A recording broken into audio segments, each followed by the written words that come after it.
사랑하는 하나님, 다니엘서 10장 말씀을 통해 하나님으로부터 오는 진정한 위로를 누리게 하시고 그 위로로 말미암아 매일 살아갈 힘을 얻고 기쁨과 감사의 매일로 살아낼 수 있도록 주님이 은혜를 더하여 주십시오. 예수 그리스도의 이름으로 기도합니다. 아멘. 여러분들, 이스라엘의 왕이 굉장히 많이 있습니다. 사사시대가 지난 이후에 하나님께서 왕을 세우시고 이스라엘이 처음에 한 국가였다가 나중에는 북이스라엘과 남유다로 나뉘는데 굉장히 많은 왕들이 있는데 그 수많은 왕들 중에 가장 타락하고 가장 패역하고 성경에서 가장 이렇게 저평가가 싫은 진짜 그 사람의 수준이 바닥이기 때문에 그렇거든요. 그랬던 왕을 한 명 고르라고 한다면 아마 거의 대부분의 목회자와 신학자, 아마 성도님들도 동일하게 아합이라고 하는 왕을 고를 겁니다. 왜냐하면 아합 왕 때 이 북이스라엘의 7대 왕인데 그 아합 왕 때 우상 숭배가 가장 심각했습니다. 그리고 이 아합이라고 하는 왕이 하나님을 두려워하고 하나님을 신뢰하기보다는 국가 간에 있어서 다툼의 여지가 있을 때, 전쟁을 일으킬 때 하나님이 아니라 이방 나라를 더 신뢰하고 심지어는 이방 나라와 사돈을 맺고 결혼을 한 거죠. 결혼을 해서 그걸로 말미암아 내가 힘을 얻겠다라고 하는 굉장히 얄팍한 수를 썼던 왕이 아합 왕입니다. 그래서 이 아합 왕이 통치할 때가 얼마나 타락했는가 하면 그때 당시에 아합의 왕비가 누구냐면 여러분들 이름 들으면 알아요. 이세벨입니다. 이 이세벨이라고 하는 여성이 얼마나 악한가 하면 단순하게 그 여성의 악함을 떠나서 이후에 그냥 음녀를 지칭할 때 그 이세벨의 이름을 고스란히 따서 이세벨만큼 악하다. 지금 너희들 가운데 이세벨이 있다. 이렇게 말할 정도로 아합과 이세벨이 이스라엘을 통치할 때 정말 타락했습니다. 그때 에피소드를 하나 여러분들에게 이야기해 드릴 텐데 아마 여러분들 다 아는 내용입니다. 그때 당시에 활동했던 선지자가 이제 엘리야예요. 엘리야가 너무 그 악한 행동들을 보고 거짓 선지자들과 이제 싸우는 일이 열왕기상에 나오는데 제가 여러분들에게 말씀드렸습니다. 갈멜산에서 전투를 하죠. 그때 당시에 엘리야가 얼마나 힘들었냐면 850명의 바알과 아세라를 섬기는 거짓 선지자들이 있는데 하나님을 섬기는 선지자는 단 한 명도 나타나지 않습니다. 그 갈멜산 위에 홀로 외롭게 엘리야 혼자 서 있는 거예요. 얼마나 외로웠는지 여러분들 하나님을 믿는 선지자가 있다면 나오십시오. 아무도 안 나요. 근데 그때 오히려 바알과 아세라를 섬기는 선지자들이 400명, 450명에서 850명이 이제 싸우려고 서 있는 거죠. 나중에는 이 엘리야가 쫄리니까 어떻게 합니까? 선지자가 아니라 이스라엘 백성들에게 소리쳐요. 너희들 언제까지 그렇게 침묵하고 있을 거냐? 너희들 언제까지 그렇게 바알과 아세라를 섬기는 저 거짓 선지자들 틈에 그들이 무서워서 감히 하나님을 믿는다고 이야기하지 못하고 하나님 편에 왜 설 수 없느냐? 너희들 언제까지 머뭇거리겠느냐? 이제 좀 하나님의 백성으로 너희들이 커밍아웃 해라 이렇게 얘기하거든요. 침묵합니다. 여러분들 한번 생각해 보세요. 엘리야가요 그때 굉장히 힘들었습니다. 외로웠고 힘들었고 고통스러웠고 치욕스러웠고 사실은 많은 사람들이 다윗과 골리앗의 싸움이 굉장히 큰 싸움이라고 생각하는데 저는 성경을 쭉 훑어보다 보면 이때 당시에 엘리야와 850명의 선지자가 싸운 그 싸움이 훨씬 더 크고 놀라운 싸움이라고 생각을 해요. 근데 그때 엘리야가 혼자 서 있었는데 하나님이 특별한 은혜를 주시죠. 어떻게 해요? 엘리야의 기도를 들어주시는 거예요. 그럼 이제 엘리야가 기세 등등해지고 좀 어깨가 펴지고 이스라엘 백성들이 이제 그동안 우리가 잘못했습니다. 당신을 따르겠습니다. 우리가 이제 하나님을 따르겠습니다. 저 바알과 아세라 섬기지 않겠습니다. 이렇게 나와야 되는데요. 그렇게 안 나옵니다. 어떻게 되는지 아세요? 오히려 이세벨이 이 엘리야가 싸움에서 승리했다는 소식을 듣고 기가 죽는 것이 아니라 풀이 확 꺾이는 것이 아니라 오히려 더 많은 군대를 불러와서 내가 저놈 엘리야 가만두지 않겠다 그래서 전쟁을 준비하고 결국엔 엘리야가 도망쳐버려요. 그리고 엘리야가 갈멜산에서 전투에서 승리하지만 그 근처에 있는 호렙산으로 가서 대자로 뻗어버립니다. 그 본문을 제가 여러분들 한번 좀 읽어드릴게요.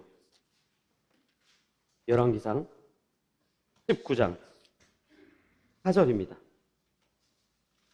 열왕기상 19장 4절. 들어보십시오.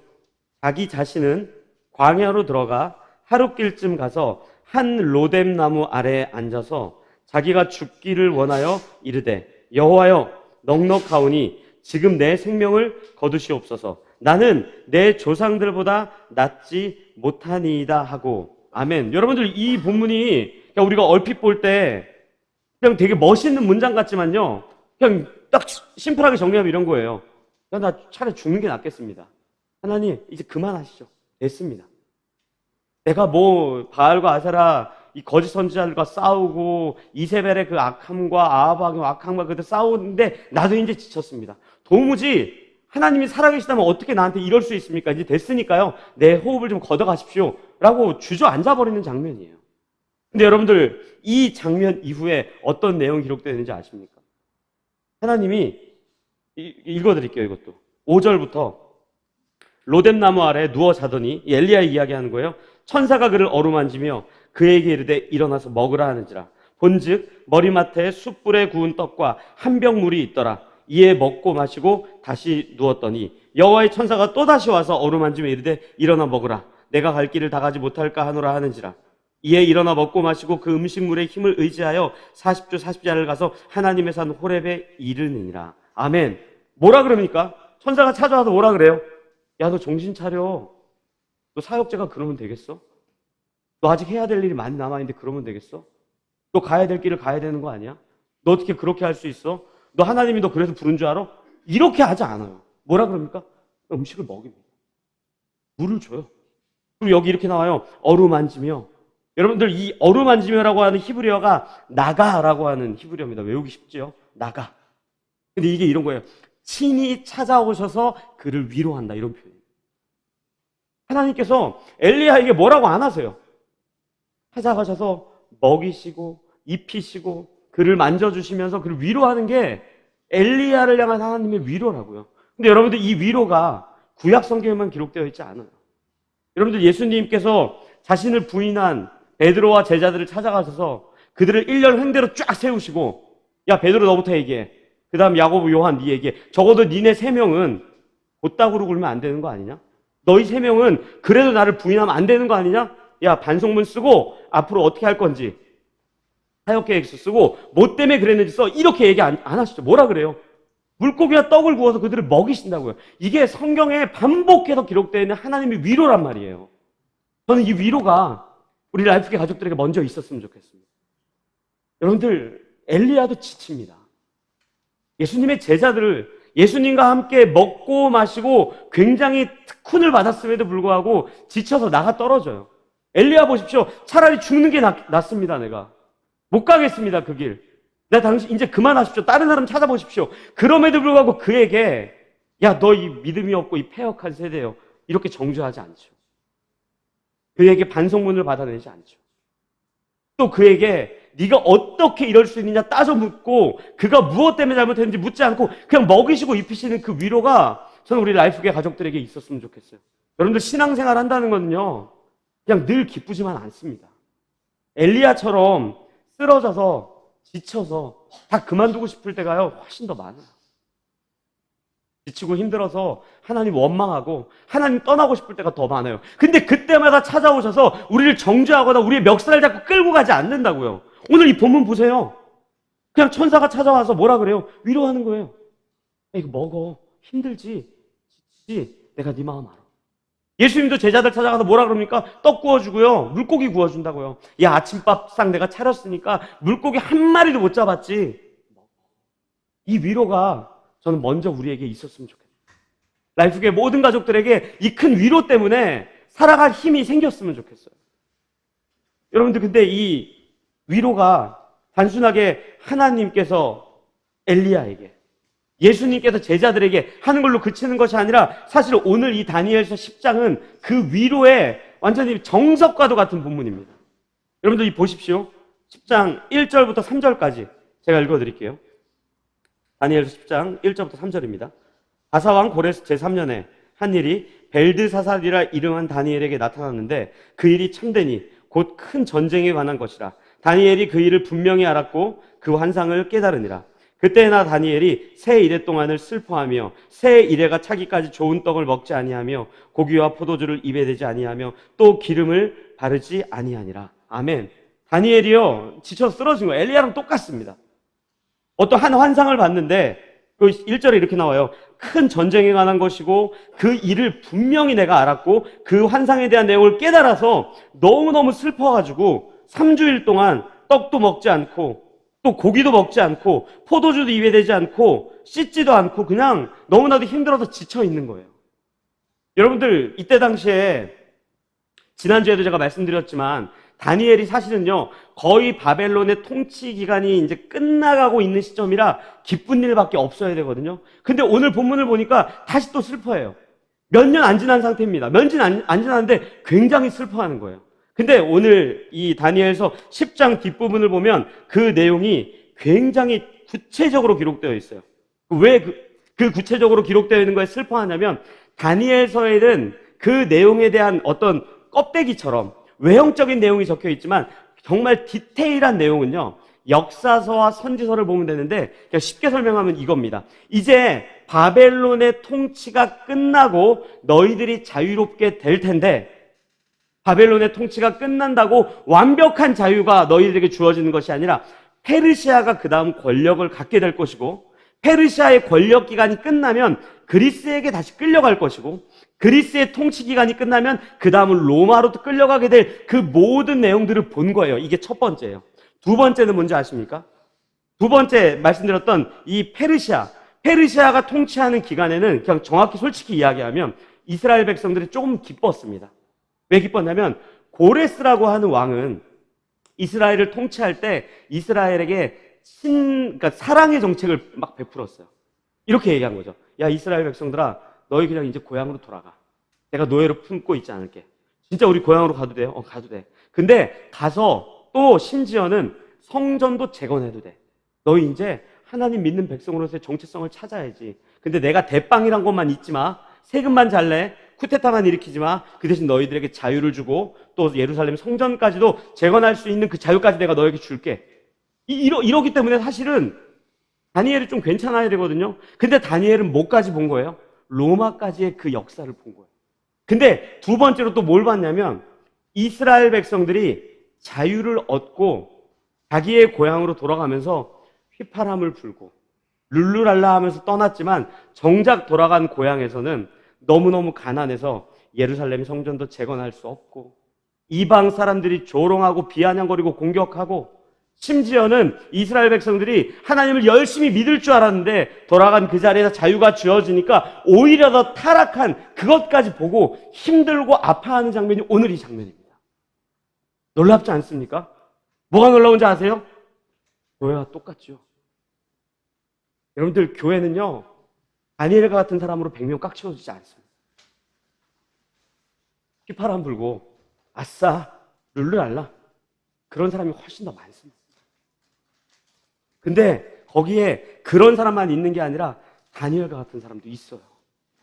우리는 물론 우리의 신앙에 연차가 깊어지면 깊어질수록 우리의 신앙은 성장해야 됩니다. 근데 그렇게 성장하지 못하는 사람들도 우리 가운데 있고 또 그 성장하는 모든 이 과정이 모두가 똑같지 않아요. 누군가는요 더 마음 아파하는 사람들이 있어요. 누군가는요 더 많이 기도하는 사람들이 있습니다. 누군가는 더 불의를 보고 못 참는 사람들이 있어요. 근데 그렇지 않은 사람들이 훨씬 많아요. 오늘 그 이야기를 하고 있는 거예요. 교회는 그래서 모두가 다니엘과 같은 사람으로 가득 채워지지 절대 않습니다. 내 신앙이 잘하고 또 잘하고 또 잘하고 또 누군가는 여전히 그 자리에 있는. 저는 아마 다니엘이 그것 때문에도 속상했을 것 같아요. 물론 본문에 안 적혀 있지만 전 천국 가면 물어볼 겁니다. 봐가지고 우리가 나이가 있겠습니까? 형님이죠. 형님 당신 그때 왜 속상했습니까? 솔직히 얘기해 보세요. 당신은 그 고생을 하고 있는데 휘파람 불면서 양고기나 뜯고 있고 거기 앉아있는 그 이스라엘 백성 보니까 막 열받았죠. 아마 다니엘은 그렇게 이야기할 거예요. 너 어떻게 알았냐? 너 어떻게 알았냐? 근데 그 내용을 오늘 본문에는 이렇게 나와 있어요. 10장 11절 우리 같이 읽으면 좋겠습니다. 이 본문은 10장 11절 같이 읽겠습니다. 시작. 내게 이르되 큰 은총을 받은 사람 다니엘아 내가 내게 이르는 말을 깨닫고 일어서라. 내가 내게 보내심을 받았느니라 하더라. 그가 내게 이 말을 한 후에 내가 떨며 일어서니. 아멘. 그리고 우리 19절도 한 절 더 읽겠습니다. 19절입니다. 자, 이르되 큰 은총을 받은 사람이여 두려워하지 말라. 평안하라 강건하라 강건하라. 그가 이같이 내게 말하매 내가 곧 힘이 나서 이르되 내 주께서 나를 강건하게 하셨사오니 말씀하옵소서. 아멘. 다니엘에게 뭐라 그럽니까? 큰 은총을 받은 자요, 이렇게 이야기해요. 여러분들, 이 큰 은총을 받은 자, 이 의미가 헤메드라고 하는 히브리어인데 이 의미에 두 가지 뜻이 있습니다. 첫째, 그것이 나의 기쁨이야. 둘째, 그것이 옳은 길이야. 이렇게 얘기하는 거야. 다니엘아, 너 지금 여기서 고생하고 있는데 쟤네들이 양고기 뜯고 휘파람 불고 있으니까 열받지. 근데 있잖아, 너는 나의 기쁨이 되어주겠니? 너는 지금 가고 있는 그 길이 옳은 줄 알아주겠니? 우리가 이렇게 이야기하고 있는 거예요. 이 자리에 앉아있는 저와 여러분들 중에 누군가는 양고기 뜯고 있는 사람일 수 있어요.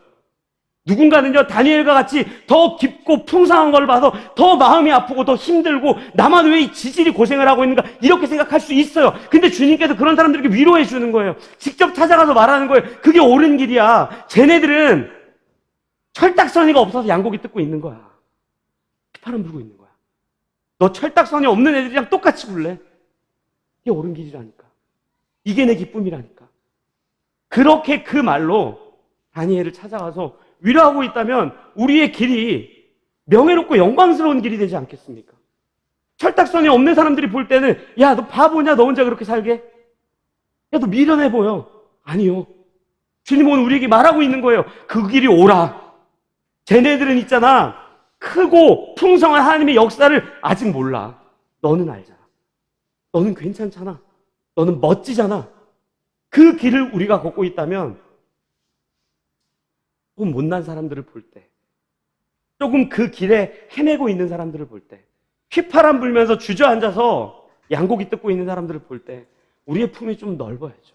다니엘은요, 그런 사람들을 갖고 애통해하며 슬퍼하며 눈물 흘리고 있는 그 외롭고 힘든 싸움을 싸우고 있고 거기에 주님께서 크게 위로하고 있는 거예요. 저는 우리 라이프계 가족들 중에 다니엘과 같이 애통해하는 사람이 있다면 이 하나님의 위로가 전 더 많을 거라고 생각합니다. 친히 찾아가셔서 그의 손을 만져주시고 그를 위로하시며 그의 입술에 손을 갖다 대시고 그를 위로하시며 크게 위로해주는 그 위로가 여러분들에게 있었으면 좋겠어요. 네, 죄송하지만 양고기 뜯고 있는 분이 계시다면요, 한 걸음 내디디십시오. 미련한 게 아니라, 바보 같은 게 아니라 하나님 앞으로 한 걸음 더 나아가는 거예요. 하나님의 그 손길 가운데서 들어가는 거예요.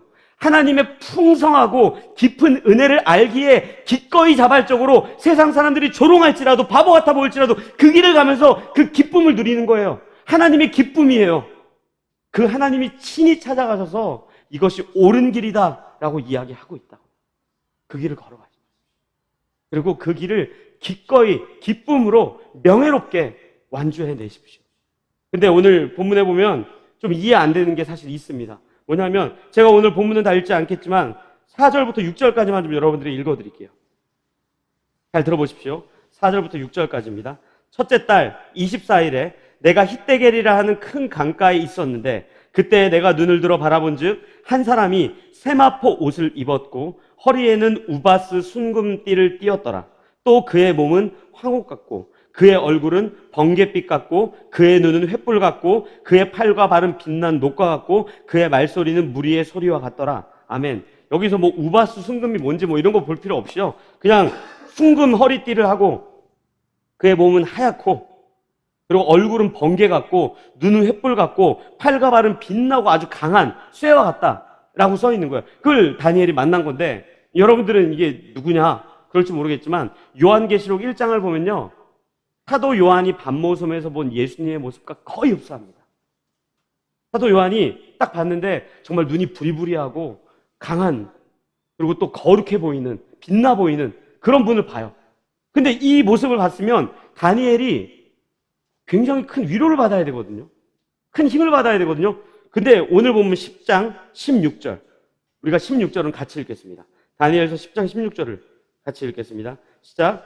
인자와 같은 이가 있어 내 입술을 만진지라. 내가 곧 입을 열어 내 앞에 서 있는 자에게 말하여 이르되 내 주여 이 환상으로 말미암아 근심이 내게 더함으로 내가 힘이 없어졌나이다. 아멘. 뭐라 그럽니까? 오히려 예수님이 위로해 주니까 더 힘이 빠진대요. 더 기운이 빠진대요. 17절 제가 한 절 더 이건 읽어드릴게요.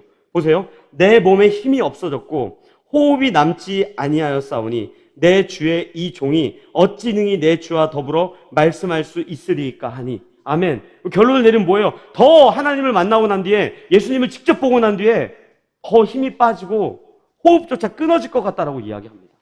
여러분들 이게 상상이 되십니까? 우리가 생각할 때 오늘 만약에 예수님이 우리 만나러 오신다면 내 환경이 어떻던지 간에 진짜 나를 찾아오셔서 나를 만져주시고, 야 우준아 힘내. 야 네가 앞으로 페르시아, 그리스, 로마 있겠지만 힘내. 내가 힘 줄게. 이러면은 우리는 벌떡 일어날 것 같잖아요. 그 다니엘은요 오히려 더 힘이 빠졌대요. 왜 그런지 아십니까? 그 본문이, 그 정답이 19절부터 21절까지 써 있습니다. 우리가 같이 19절부터 21절까지 천천히 같이 읽겠습니다. 시작. 이르되 큰 은총을 받은 사람이여 두려워하지 말라. 평안하라. 강건하라. 그가 이같이 내게 말하매 내가 곧 힘이 나서 이르되 내 주께서 나를 강건하게 하셨사오니 말씀하옵소서. 그가 이르되 내가 어찌하여 내게 왔는지 내가 아느냐. 이제 내가 돌아가서 바사 군주와 싸우려니와 내가 나간 후에는 헬라의 군주가 이를 것이라. 오직 내가 먼저 진리의 글에 기록된 것으로 내게 보이리라. 나를 도와서 그들을 대항할 자는 너희의 군주 미가엘 뿐이니라. 아멘. 어떤 뜻인지 아세요? 제가 한 문장으로 정리해 드릴까요? 힘내. 근데 있잖아, 싸움 내가 할 거야. 네가 싸우는 거 아니야. 내가 싸울 거야. 다니엘은요 예수님을 만나고 위로를 얻고 이제 무언가 한번 해보려고 하는 그 동시에 뭐가 느껴졌어요? 페르시아와 그리스와 로마의 그 막대한 권력과 휘파람 불고 양고기 뜯고 있는 이스라엘 백성을 생각해 보니까 막막한 거죠. 과연 완주할 수 있습니까? 과연 끝까지 갈 수 있겠습니까? 도무지 안 됩니다. 오히려 당신의 이야기를 듣고 보니까 소망이 생기는 게 아니라 완전히 더 절망입니다. 여러분들 이 절망을요 다니엘만 하지 않았어요. 모세도 했습니다. 출애굽기 32장을 보면 시내산에 올라가서 십계명 돌판을 갖고 내려온 이 모세가 거의 다 내려와서 이스라엘 백성들에게 돌판을 딱 주면 되는데 거기서 확 왜 깨버립니까? 왜요? 이스라엘 백성들이 첫 번째, 두 번째, 세 번째 계명 다 어기고 있었거든요. 지킬 수 없다는 걸 확인했거든요. 그러니까 모세가 이거 안 됩니다. 여러분들 우리를 찾아오셔서 우리에게 힘주고 우리에게 위로 주는 거는요 한계가 있어요. 그 힘을 갖고 우리가 간다고요? 롱런하지 못합니다. 완주 못합니다. 근데 주님이 뭐라 그래요? 우리를 위해 싸우겠다라고 이야기해요. 예수님께서 제자들을 찾아오셔서 물고기를 먹이고 떡을 먹이시잖아요. 그걸로 끝났다면요 제자들에게는 소망이 없어요. 근데 그들에게 어떤 약속을 하죠? 마태복음 28장, 우리 너무 잘 아는 본문이죠. 마태복음 28장 18절부터 제가 읽어드릴게요. 이렇게 얘기해요. 예수께서 나와 말씀하여 이르시되 하늘과 땅의 모든 권세를 내게 주셨으니 그러므로 너희는 가서 모든 민족을 제자로 삼아 아버지와 아들과 성령의 이름으로 세례를 베풀고 내가 너희에게 분부한 모든 것을 가르쳐 지키게 하라. 볼지어다 내가 세상 끝날까지 너희와 항상 함께 있으리라 하시니라. 아멘. 신앙생활을 어려워하는 사람들은요 이 본문에서 뭘 좋아하는지 아십니까? 18절을 제일 좋아합니다. 왜요? 거기 이런 게 나와요. 하늘과 땅의 모든 권세를 내게 주셨습니다. 근데 진짜 하나님의 은혜를 아는 사람은요 마지막 구절을 진짜 사랑합니다. 뭔지 아세요? 내가 너희와 항상 함께. 권세는 능력이나 은사가 아니에요. 뭔지 아세요? 하나님의 자녀가 되는 거예요. 그래서 하나님이 항상 우리와 함께 하겠다는 거예요. 낙심하고 무너져 있는 다니엘에게 이렇게 얘기하는 거예요. 너 잘 싸워봐. 이게 아니라 내가 싸울게. 내가 나갈게. 내가 너 대신 싸울게. 이 이야기를 우리에게 전달하고 있는 거예요. 저는 우리 라이프계 가족들이 힘들고 어려울 때마다 주님이 우리를 찾아오셔서 위로하는 그 위로로 하나님의 은혜를 발견하고 나와 항상 함께 하셔서 나와 함께 싸우시겠다고 말씀하시는 그 예수 그리스도의 은혜를 기억하며 큰 위로를 받으셨으면 좋겠어요. 여러분들 욥기가 그 내용을 아주 잘 설명해요.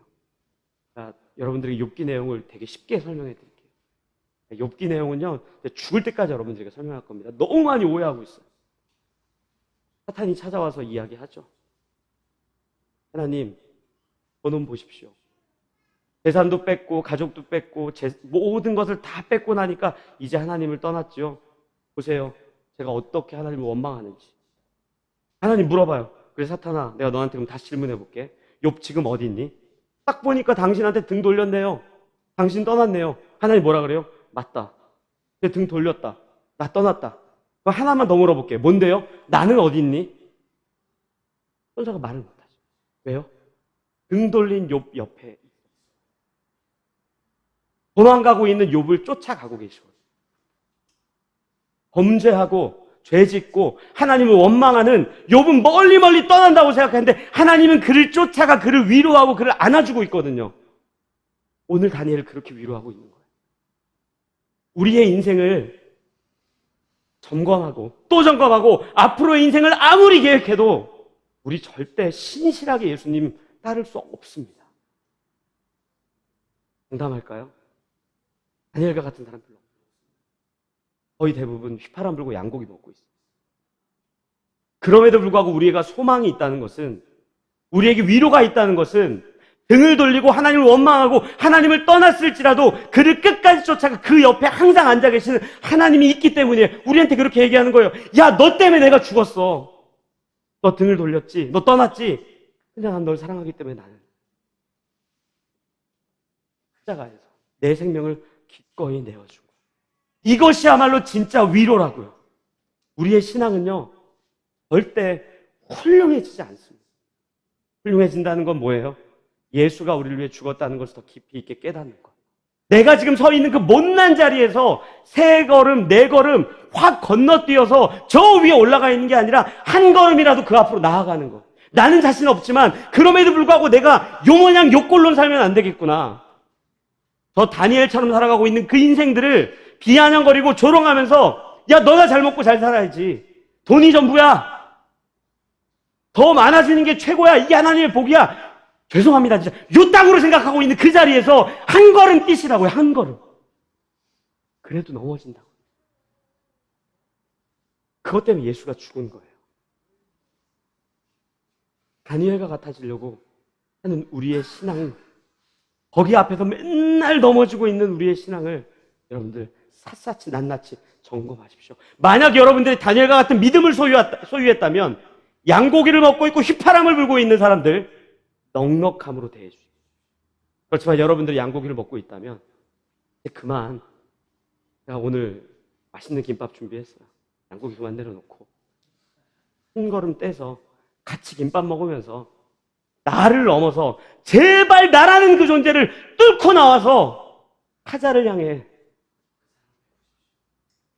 돈이 전부라고 생각한다면 예수 안 믿는 게 낫습니다. 나 그렇게 같이 기도했으면 좋겠어요. 주님, 내가 있는 자리에서 딱 한 걸음만 옮기게 해주십시오. 내가 서 있는 그 자리에서 딱 한 걸음만 옮기게 해주십시오. 우리 그렇게 기도했으면 좋겠어요. 그리고 또 한 가지 기도할 때는 여러분들 각자가 정말 힘든 삶의 정황들이 분명히 있을 거예요. 주님, 다니엘을 찾아가서 신이 찾아가서 위로해 주셨던 것처럼 주님, 나도 위로해 주십시오. 나도 격려해 주십시오. 이 2가지 기도 제목을 갖고 우리 함께 그렇게 같이 기도하도록 하겠습니다. 기도하시겠습니다.